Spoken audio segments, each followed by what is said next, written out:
Cynthia from PI Exchange, and I'm here to walk you through how to create a project on the AI and Analytics engine. There are two ways you can go about this. The first way is on your home page. You can simply click on Create New Project. Give your project a name. For example, I'll name mine Test Project. You can give your project a description. This is optional.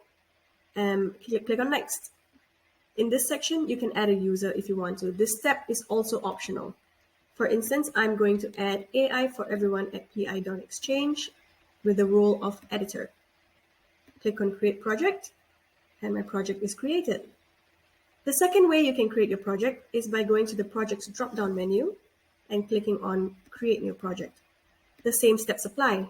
Give your project a name, a description if you will, click on Next. This time I'm not going to be adding any users. So I'll click on Create Project. And that's it. My projects are created. And that's how you create projects on the AI and Analytics engine.